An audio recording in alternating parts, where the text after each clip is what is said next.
Bem, meus irmãos, vamos dar início às nossas atividades desta noite e vamos começar lendo uma página do livro Fonte Viva, pelo Espírito Emmanuel, Além dos Outros.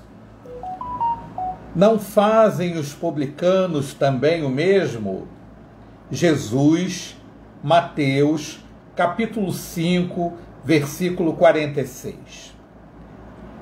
Trabalhar no horário comum, irrepreensivelmente, cuidar dos deveres domésticos, satisfazer exigências legais e exercitar a correção de proceder, fazendo bastante na esfera das obrigações inadiáveis, são tarefas peculiares a crentes e descrentes da senda diária.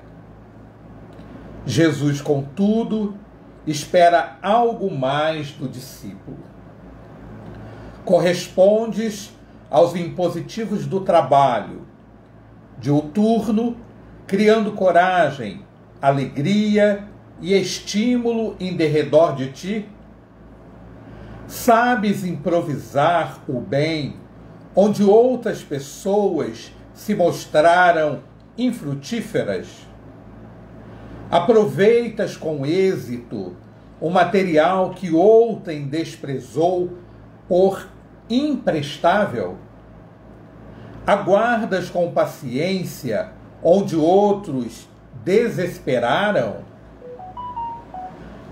Na posição de crente, conservas o espírito de serviço, onde o descrente congelou o espírito de ação? Partilhas a alegria dos teus amigos sem inveja e sem ciúmes, e participas do sofrimento dos teus adversários sem falsa superioridade e sem alardes? Que dás de ti mesmo no ministério da caridade? Garantir o continuismo da espécie, revelar utilidade geral e adaptar-se aos movimentos de vida são característicos dos próprios irracionais.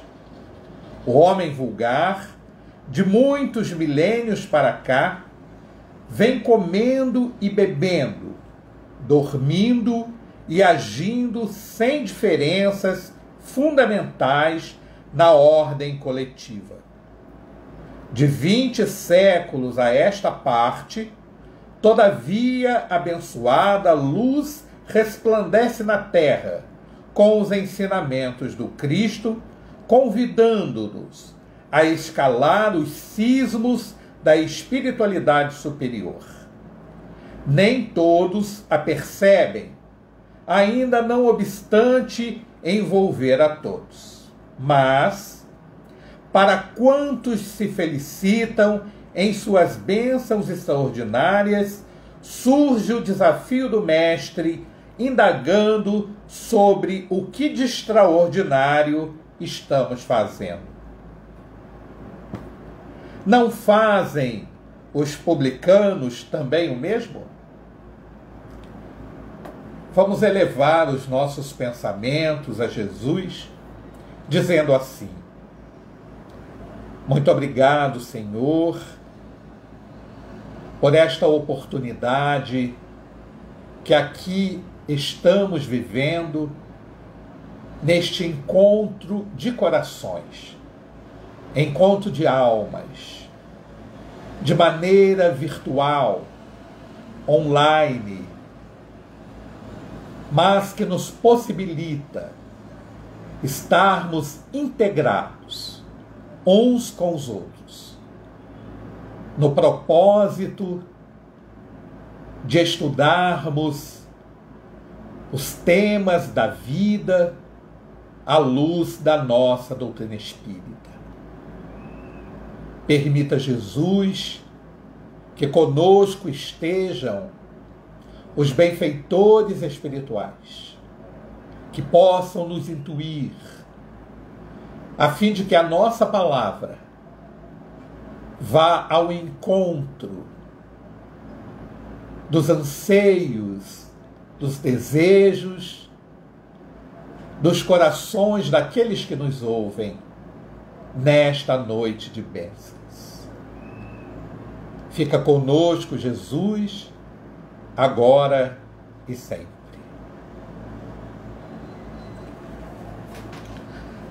Bem, meus irmãos, é uma alegria estarmos aqui novamente com companheiros do 31º Seu, particularmente aqueles que participam do movimento espírita de Miguel Pereira e do Lar Espírita Luiz Gonzaga, bem como a todos aqueles outros que nos dão a alegria da sua presença. Conforme citamos, as nossas casas espíritas estão realizando este trabalho online, que nos permite que estejamos na intimidade dos nossos lares, participando de maneira ativa, não presencial, mas irmanados no propósito de tecermos comentários a respeito da nossa doutrina espírita. Quando eu estava pensando a respeito da conversa de hoje, eu me lembrei que no ano passado, em 2019, especificamente em janeiro de 2019, eu pude ver um programa de televisão aonde foi apresentado um menino de 11 anos, de nome Isaac Alves. Esse menino, juntamente com os seus familiares, mostrou-nos uma realidade surpreendente.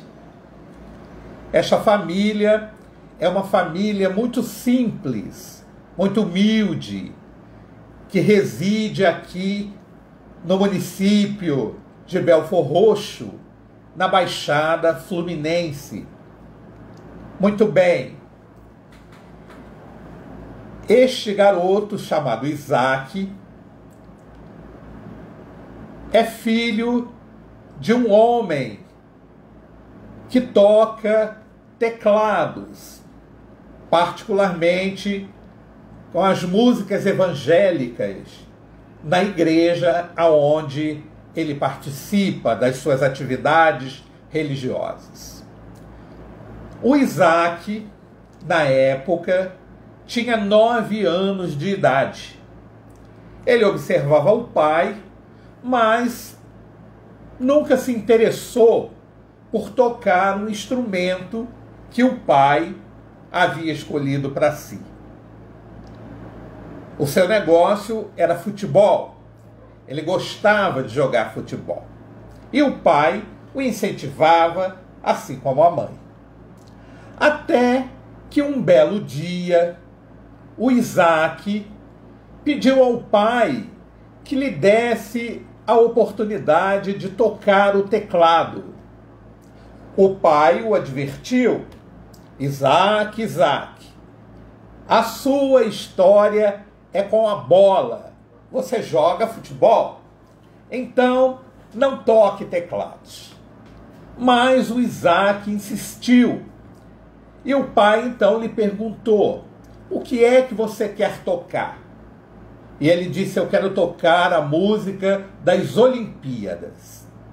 Sentou-se no teclado e tocou a música das Olimpíadas.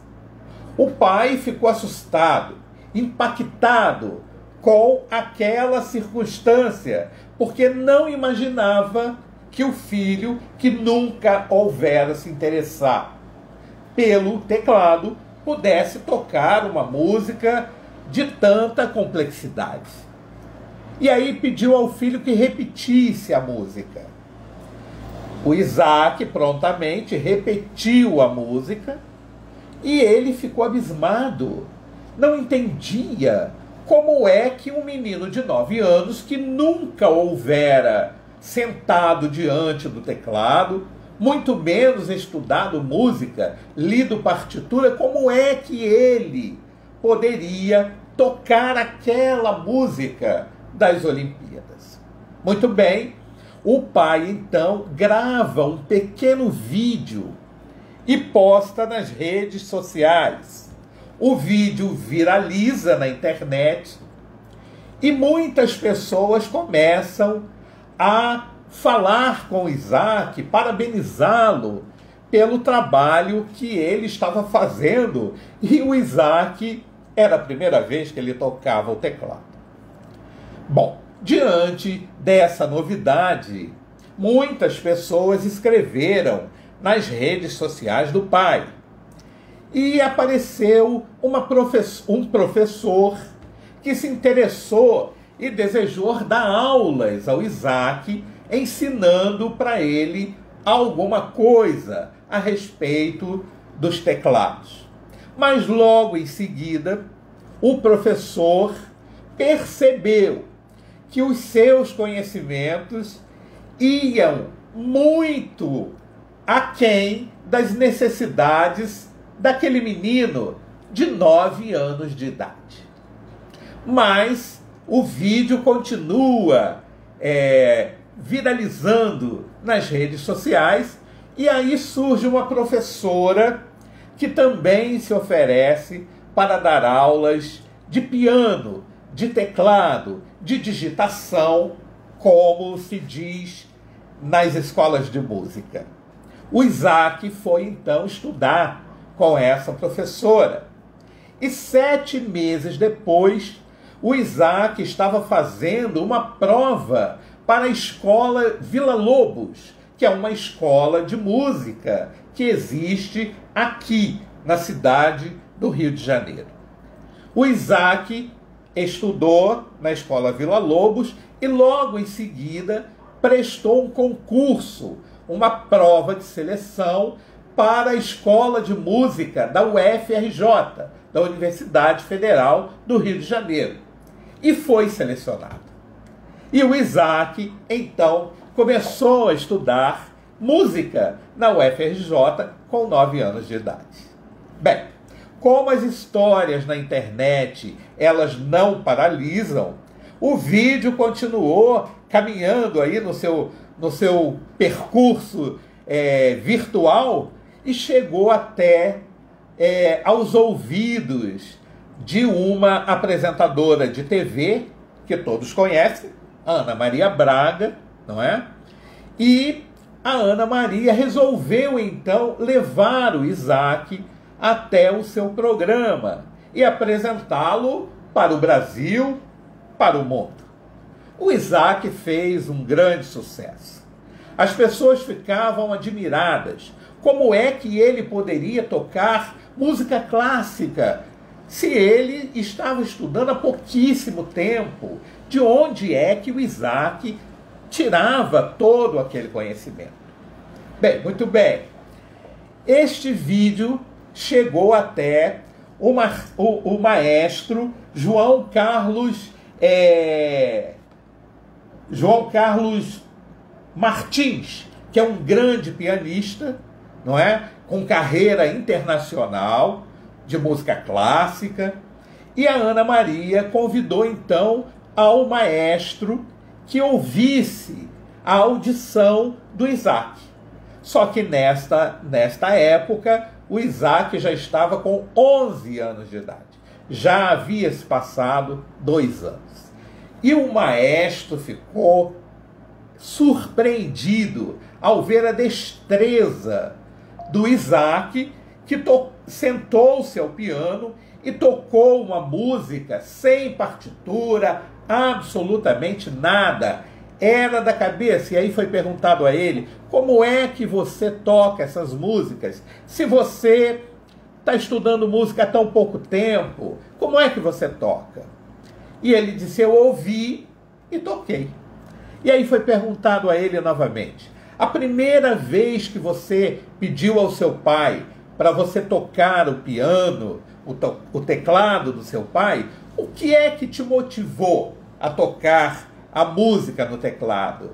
E ele, na simplicidade que toda criança tem, diz, não sei, eu senti um prazer, uma vontade, fui e toquei, não é? Bem, o tempo está passando e o Isaac, então, pelo brilhantismo, pela dedicação que ele tem ao piano, o maestro o convidou para ir a São Paulo. E ele, então, fez um recital na escola, né, de música lá em São Paulo, que o maestro dirige. E foi um sucesso. Daí, então, o maestro convida o Isaac Alves para que ele fique estudando na Fundação da Música lá em São Paulo. E ele passa a ensinar ao Isaac a técnica do teclado, de digitação do teclado, que era o que o Isaac não tinha, não é? Então, esse tem sido aí a carreira desse menino que tem apenas 11 anos de idade. E o maestro, ele informou que o Isaac tem um grande potencial para a música e tocando do jeito que ele toca, o Brasil irá se orgulhar do Isaac daqui a algum tempo. Que coisa boa, que história que me emocionou. Quando eu vi hoje, eu me lembrei dela, não é? Porque é o esforço, é a dedicação, é o afinco com que o Isaac demonstrou na realização e na expansão deste talento que é nato. Ele já nasceu com esse dom, não é? Uma facilidade que ele tem para tocar o piano. Bem, muito bem. E aí eu comecei a fazer uma correlação desta história do Isaac com o tema do nosso encontro de hoje, que é do capítulo 25 do Evangelho segundo o Espiritismo, ajuda-te, que o céu te ajudará, não é? E aí fiquei nas análises de tudo isso e gostaria de dividir com vocês esses pensamentos, dizendo o seguinte: cada um de nós tem uma tarefa a ser desenvolvida na Terra.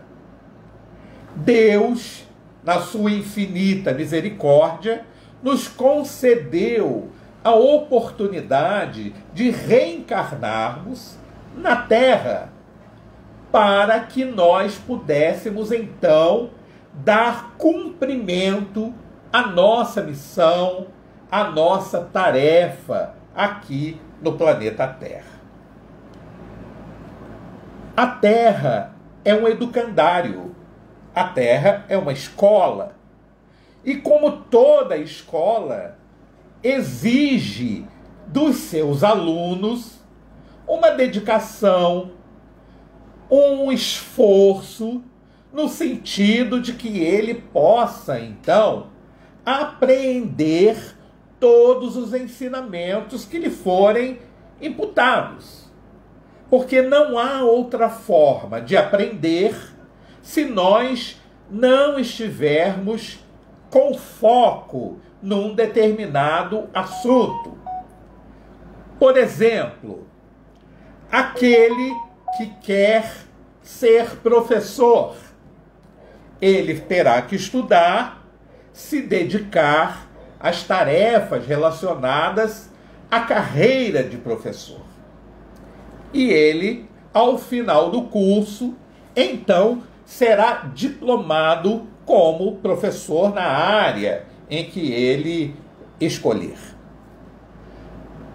Hoje ainda, eu vi uma outra história na televisão que me chamou muita atenção. Um menino também, que agora na pandemia resolveu fazer bolo para fora. É uma criança. E aí a avó o ajuda. E o que ele faz? Ele vai para a internet, ele ouve as receitas, ele faz as anotações e ele, junto com a ajuda da avó, ele faz os bolos e vende os bolos. E ele disse que a cada dia que passa, ele está aperfeiçoando a técnica de fazer bolos. Olha que lucidez tem esse menino. A cada dia que passa, ele vai aperfeiçoando as técnicas da confecção do bolo. E logicamente, ele tem o feedback das pessoas que compram o seu produto e dizem que está muito gostoso, que está muito bom, que pode melhorar aqui, pode melhorar ali. E esse menino, então, vai estudando, não é? Na escola da vida, como fazer bolos. E olha, fiquem abismados. Ele disse que ele faz por dia 11 bolos. E ele vende esses bolos. No final de semana, ele consegue fazer 21 bolos. E vende esses bolos. Existe embaixo ali no prédio onde ele mora, existe um comércio, e ele vai e vende os bolos. A mãe o ajuda, a avó o ajuda, e ele então vai se especializando. O menino estava até com um avental de chefe. Isso é uma escola, é um aprendizado. Não é um aprendizado não acadêmico, é um aprendizado que ele não precisa ir na escola para aprender a fazer o bolo, por enquanto. Porque existem escolas especializadas em culinária, em nutrição, a gente sabe disso. Mas nesse momento ele não precisa. Ele vai na internet, ouve a avó, ouve outra pessoa, aprende a receita e ele vai melhorando, não é? De acordo com as orientações que recebe, ele vai aprendendo e vai melhorando e os bolos vão ficando mais deliciosos ainda. Mas é necessário que haja um mínimo de esforço. Não é mágico. Quando ele quer fazer o bolo, ele coloca os ingredientes em cima da pia, cruza os braços e diz: faça o bolo. Não é assim que funciona. É preciso que ele pegue os ingredientes, ele misture a massa, ele encontre o ponto adequado que ele já descobriu, que ele vem estudando isso à medida em que ele vai aprendendo, é a escola da vida, não é? E aí ele coloca o bolo para assar, fica observando se está no horário certo, no tempo certo. É um grande aprendizado. Hoje ele disse que já não precisa mais olhar para as receitas, ele já memorizou todas as receitas, não é? Mas não foi assim o tempo todo. Ele precisou aprender. Ele estudava, ele estuda. Não é? Agora, na pandemia, a escola está fechada, mas ele sabe ler. Então, ele faz as anotações, ele lê outras receitas, ele está estudando. É um esforço que ele faz. Não há mágica na escola da vida. Os nossos anseios precisam ser de esforços.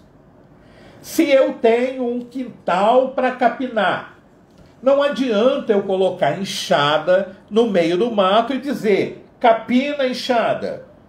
Nada vai acontecer. A enxada não vai capinar sozinha, a não ser que eu vá lá, pegue no cabo da enxada e comece efetivamente a capinar o quintal. E assim funciona para tudo que existe na vida, não é? Eu preciso me esforçar para que eu adquira o conhecimento necessário para dar continuidade ao meu aprendizado. Porque funciona mais ou menos da seguinte maneira. Todo mundo sabe disso. Eu aprendo algo aqui, daqui a pouquinho eu aprendo outra coisa que se agrega àquela anterior e o meu aprendizado vai se ampliando cada vez mais. Imaginemos, por exemplo, uma pessoa que quer estudar medicina. Ele tem uma árdua, não é? Uma árdua tarefa de estudar. Porque não dá para ser médico sem estudar, não é? Ele precisa se desdobrar, vai perder noites de sono, tantos os dias ele vai precisar ficar estudando, a televisão vai ficar de lado, muitas das vezes o computador vai ficar de lado, a internet vai ficar de lado, porque ele precisa se dedicar aos estudos sérios, metodológicos, didáticos da medicina, porque exige de nós um esforço enorme para o aprendizado daquelas informações que vão nos ajudar, no caso da medicina, aos diagnósticos dos pacientes que nós iremos receber nos consultórios ou no caminho da vida em que a vida nos coloca, não é? Então, o que nós temos que fazer para adquirir os conhecimentos que são necessários para que nós possamos dar continuidade nas nossas tarefas da vida? Nós precisamos sacrificar, muitas das vezes, sacrificar o lazer, não é? Muitos de nós sacrificamos, às vezes, o convívio com a família. Quantas vezes nós entramos dentro dos nossos quartos e lá permanecemos um dia, uma noite, estudando porque tem prova no dia seguinte. Nós estamos agora na semana do Enem. As pessoas estão fazendo, não é? Suas provas. É escolha de cada um. Então elas vão, mas elas não vão com a cara e a coragem. Não devem ir. É necessário que tenham estudado um pouco, tenha tido um mínimo de conhecimento para que elas possam, então, ter êxito na prova do Enem. É isso que se espera, não é? Então, esses esforços são esforços que cada um de nós vai precisar fazer para que a gente possa ser educado naquilo que a gente deseja. Então, é para isso que nós estamos na Terra. Deus nos possibilitou a reencarnação para que nós aprendamos. Nós não estamos na Terra de maneira alguma para sofrer, como asseveram algumas pessoas.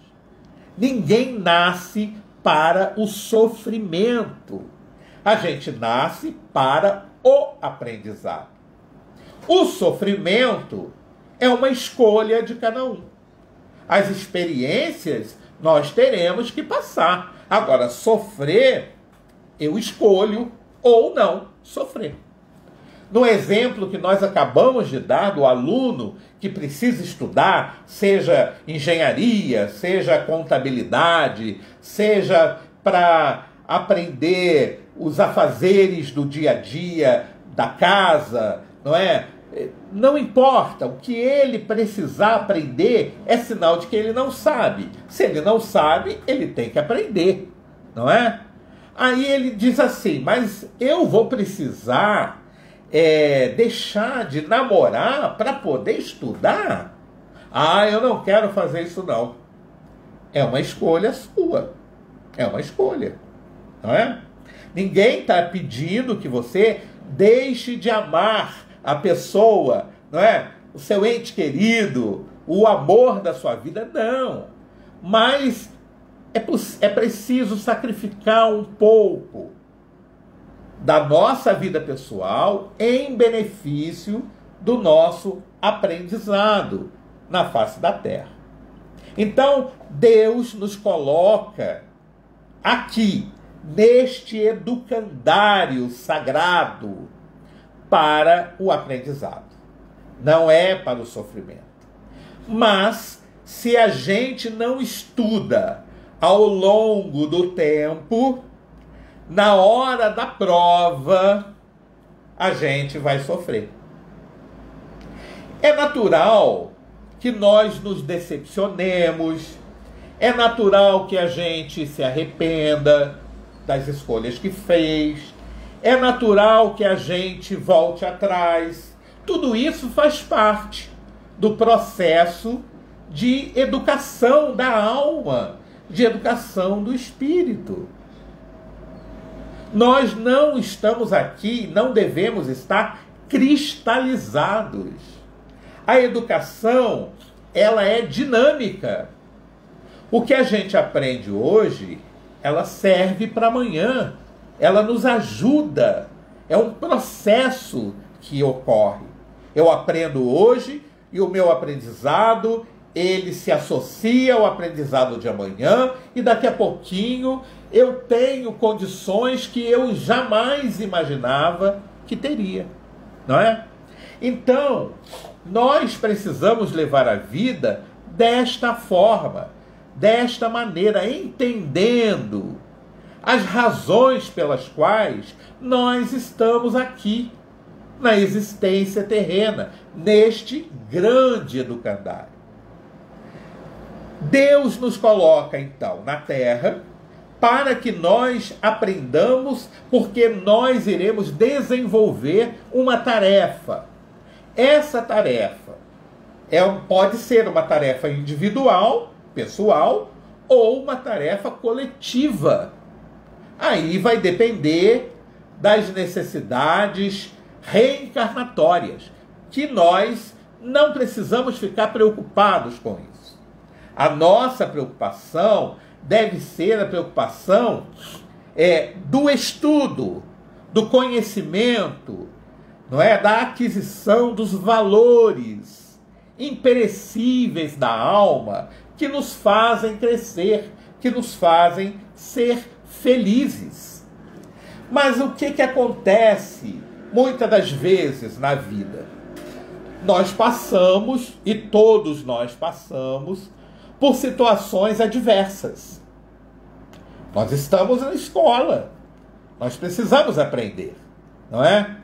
E aí vem aquela preguiça. Ah, mas eu tenho que estudar isso. Ah, mas eu não quero, eu não gosto de inglês. Mas precisa estudar. Você não nasceu com o conhecimento do inglês. Então ele faz parte do seu currículo, da sua necessidade de aprendizado. Vai estudar inglês. Ah, mas é muito difícil. Esforce-se. Tente. Porque à medida em que você vai tentando, você vai vencendo os bloqueios que existem em nós e que impedem que a gente avance no aprendizado. É preciso que a gente se esforce. E aí eu tenho preguiça de estudar inglês, não é? É humano? É humano. Ter preguiça é natural. Muita gente tem, não é? Eu não tenho muita, não. Brincadeira. Todos nós temos aquele momentinho em que a gente fica na cama até mais tarde, né? Aí diz assim, eu acho que eu não vou levantar agora não, eu vou esperar um pouquinho mais. E aí quando você vê, perdeu a hora, e aí você dá um salto, meu Deus, eu tinha tanta coisa para fazer, mas ficou dormindo. Foi uma escolha que você fez. Poderia ter levantado. É um sacrifício? É um sacrifício. Acordar cedo é difícil. principalmente no inverno, né? Quando está frio, a cama está gostosa, então a gente quer ficar o tempo todo ali, mas nós temos que ter responsabilidade. Com o estudo, com o trabalho, com outras pessoas, responsabilidade com a vida. Então não dá para a gente fazer as coisas na hora que a gente quer fazer. A gente precisa criar uma metodologia de vida para que a gente possa aproveitar todos os momentos, todos os instantes da melhor maneira possível, para que a gente não venha sofrer por falta do uso e do bom uso do tempo, que é uma riqueza que cada um de nós tem, né? O tempo, ele é fundamental na nossa vida. Ah, mas eu tenho tempo, eu não tenho tempo porque eu faço uma porção de coisas. Organize-se. A gente tem que se organizar. Quem se organiza detém o tempo para fazer tudo aquilo que planejou. Tem que ter planejamento. Não dá para sair fazendo as coisas de forma atabalhoada. É necessário que nós planejemos, que nós pensemos o que é que eu quero da vida, o que é que a vida quer de mim.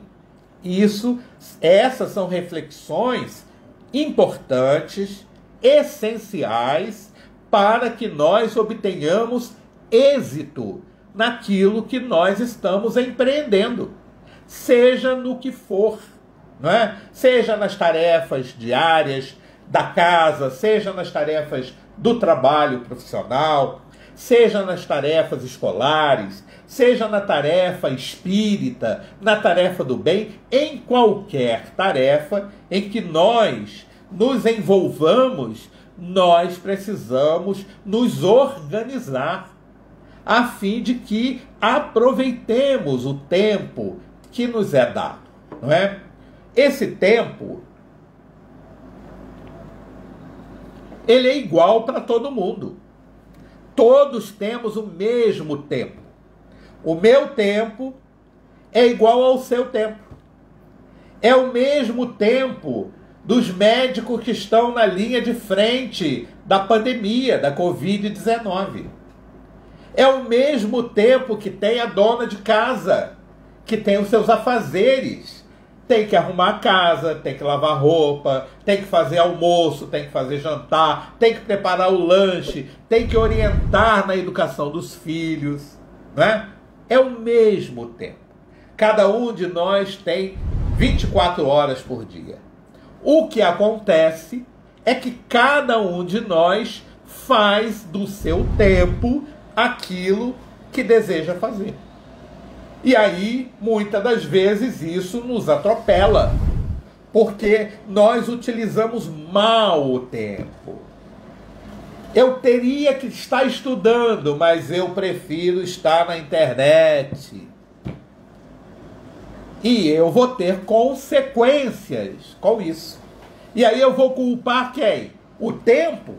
Não, não posso fazer isso.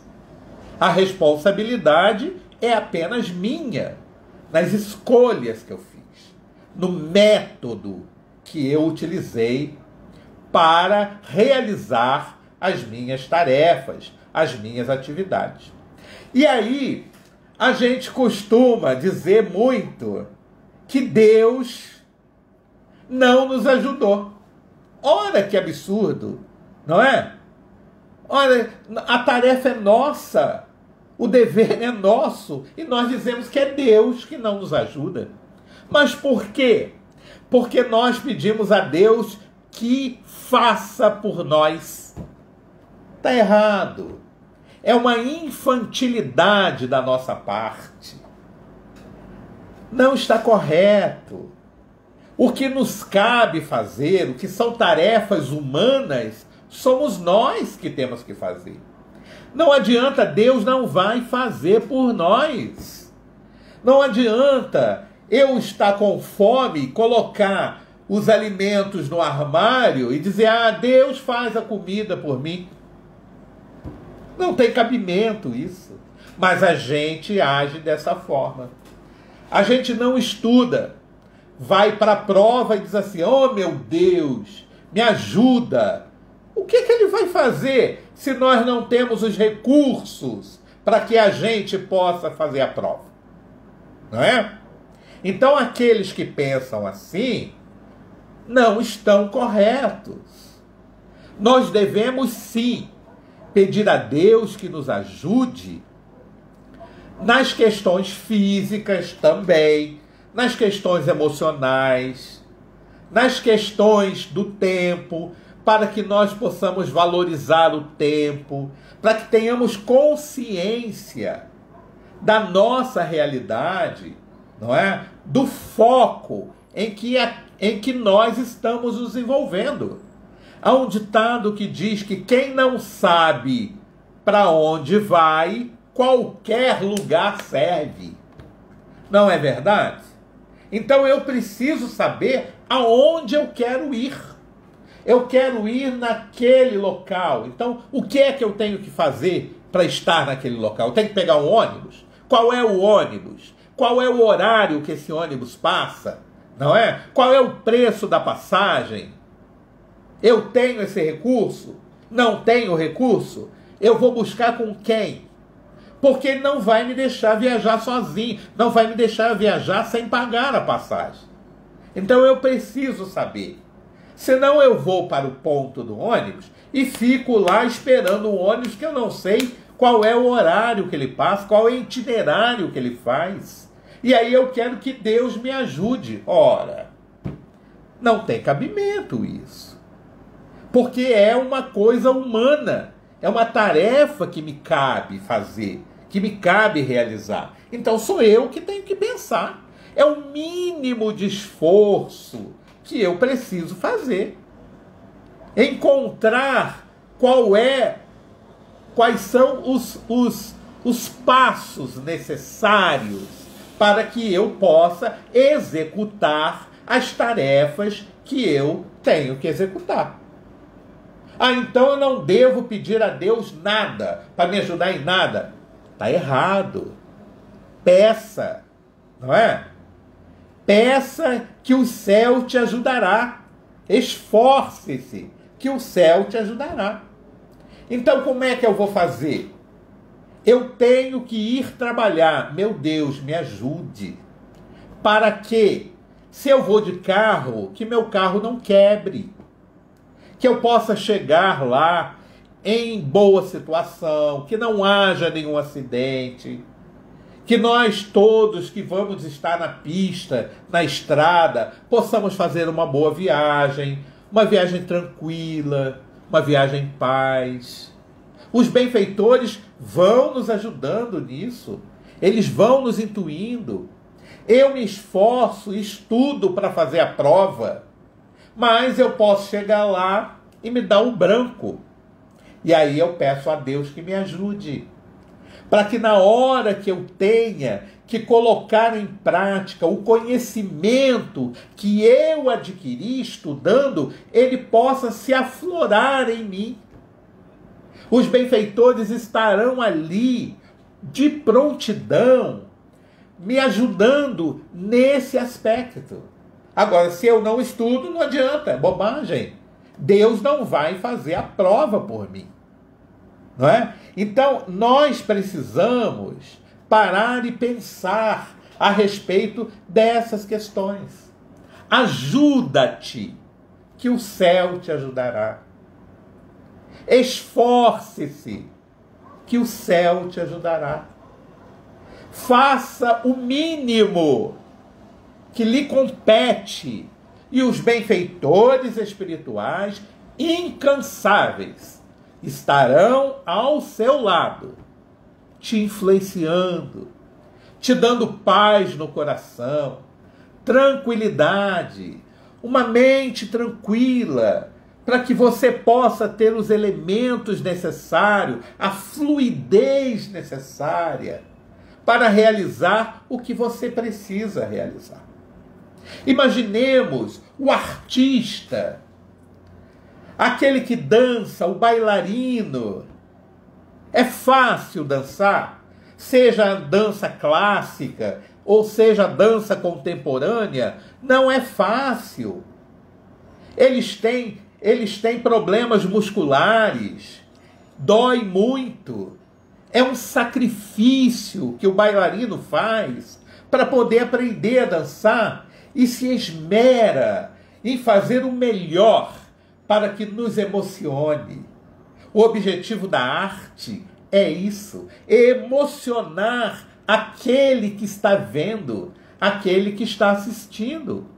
Então, para isso, ele precisa se esforçar. Eles ensaiam de 7 horas da manhã até a noite. Se desdobram nos exercícios físicos, têm uma complicidade física necessária para a dança, que a dança exige. Então não dá para o bailarino, imaginemos um bailarino que fica deitado o tempo todo em casa, vendo a televisão e querendo dançar a dança do cisne. Vai dançar? Nunca. Jamais. Então, meus irmãos, nós precisamos realizar o que nos cabe realizar. Nós precisamos fazer aqueles esforços que nos competem fazer, para que nós tenhamos êxito nos nossos empreendimentos, sejam eles quais forem. No trabalho profissional, no trabalho espírita, no trabalho do bem, na intimidade do nosso lar, nas relações afetivas, nas relações familiares, tudo isso nós precisamos nos esforçar.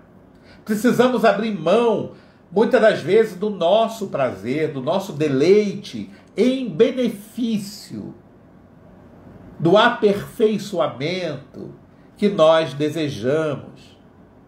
Voltamos no exemplo do Isaac, que eu contei para vocês, um menino de 9 anos de idade.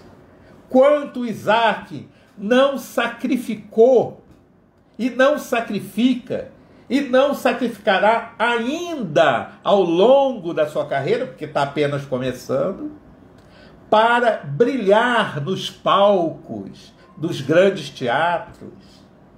E nós podemos aplaudi-lo de pé. Olha que bonito, né? Quando o artista termina a sua manifestação artística e todo o público se levanta emocionado e aplaudem de pé. Olha que coisa linda. Mas por que aconteceu isso? Ele ficou de braço cruzado? Não.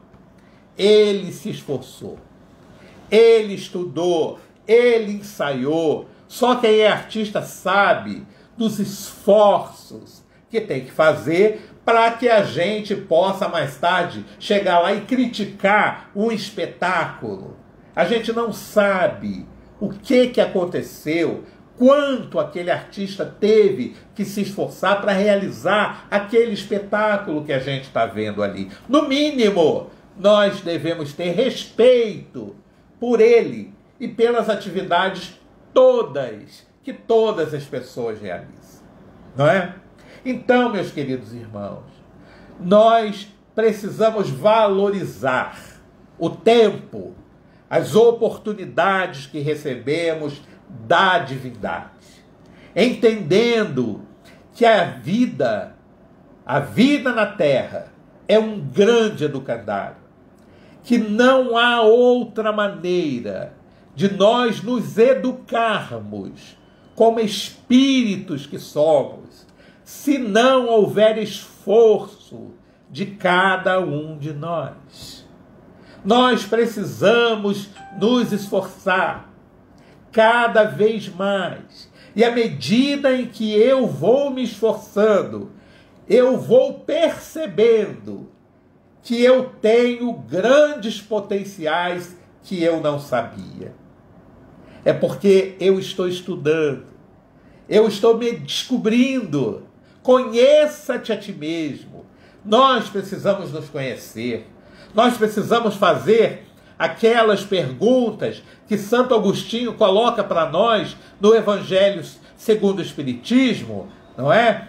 A respeito da orientação filosófica de Sócrates. Conheça-te a ti mesmo. Passa em revista ao final do dia. Passa em revista a sua jornada diária. E verifica, alguém tem alguma coisa contra você? Se você identificar na realidade, na verdade absoluta, porque é uma avaliação entre você e Deus. Não se admite mentiras, nem enrolações. Avalie corretamente, de forma madura. E se alguém, você perceber que alguém tem alguma coisa contra você, nos orienta Santo Agostinho. No dia seguinte, imediatamente, procure aquela pessoa e se ajuste com ela. Peça desculpas, peça perdão, faça aquilo que você deveria ter feito de maneira correta, da forma mais adequada possível, e a sua consciência seguirá em paz para outros afazeres, para outras tarefas. Passemos em revista toda a nossa vida e vamos organizando, vamos nos ajustando na lei divina, na lei de amor. Não há outra forma de progresso, de evolução, se nós não amarmos. E comecemos a amar, valorizando a oportunidade que a reencarnação nos concede. É muito difícil reencarnar. A cada dia que passa, está se tornando mais difícil, porque nós precisamos valorizar a oportunidade da escola abençoada, deste educandário que a providência divina nos colocou aqui na Terra. Queridos irmãos, que nós possamos pensar em todas essas possibilidades e que nós abracemos as tarefas que existam ao nosso dispor. Nós nos lembramos que algumas pessoas dizem que está por um fio a sua atividade, ela está desanimada, ela está sem forças, sem coragem. E nós não podemos desistir de absolutamente nada. Nós podemos replanejar, nós podemos rever o nosso planejamento, mas desistir jamais. Porque a quem muito tem, muito será pedido. Tenhamos a certeza de que se nós estamos aqui ainda encarnados, é porque Deus tem para nós uma tarefa. Deus tem para cada um de nós uma atividade, um trabalho, e esse trabalho é importante. Eu me lembro de Chico Xavier. Chico Xavier, que foi um trabalhador incansável na lide do bem, na lide do movimento espírita. Chico Xavier, que sofria do glaucoma, que sofria da angina pectoris, que já estava cansado, o corpo ao quebrado. E aí, às vezes, quando o doutor Bezerra de Menezes se aproximava dele, ele dizia: "Ah, doutor Bezerra, eu estou por um fio." E doutor Bezerra disse: "Levanta então e trabalhe, porque o trabalho engrossa o fio." E é isso que a gente precisa fazer, engrossar o fio da vida, com ações no bem, com trabalho edificante, com a solidariedade, estendendo a mão àquele que pode menos, ofertando aquilo que está ao nosso alcance para aquele que necessita, de um pedaço de pão, de um copo de água fria para saciar a sua sede, de uma palavra amiga que conforte, que estimule, que lhe dê forças para continuar a jornada. Estamos vivendo num planeta de provas e de expiações. Não é um planeta de turismo. Nós não estamos na Terra para fazer turismo, estamos na Terra para aprender. E depende de nós esse bom aprendizado para que a gente não sofra, porque o sofrimento é uma escolha de cada um de nós. As experiências pelas quais nós precisamos passar são inevitáveis muitas das vezes. Fazem parte do nosso programa de crescimento e de evolução. Mas sofrer, jamais. Que possamos agradecer a Deus pelo dom da vida. Obrigado, Senhor, pelos meus olhos perfeitos, enquanto há tantos sem luz, pelas minhas mãos que trabalham, enquanto tantas mendigam, pelas minhas pernas que me levam daqui para ali, para acolá, e aonde elas me levarem, que eu leve a palavra de esperança, a palavra de otimismo, de fé. Muito obrigado, Senhor, pela minha voz que canta, enquanto tantas emudeceram. Obrigado, Senhor, pelos meus ouvidos que ouvem o barulho da chuva, o cantar do pássaro, a voz amiga daqueles que estão nos nossos corações. Muito obrigado, Senhor, pela vida. Não é a vida de materialismo, não é a vida de abundância, de recursos materiais, mas é a vida que me possibilita usufruir do direito de aprender e ser feliz. Muito obrigado, Senhor, por este encontro que tivemos nesta noite, de corações tão queridos que aqui se encontram. Que Deus nos guarde e que nos mantenha sob a sua paz. Graças a Deus.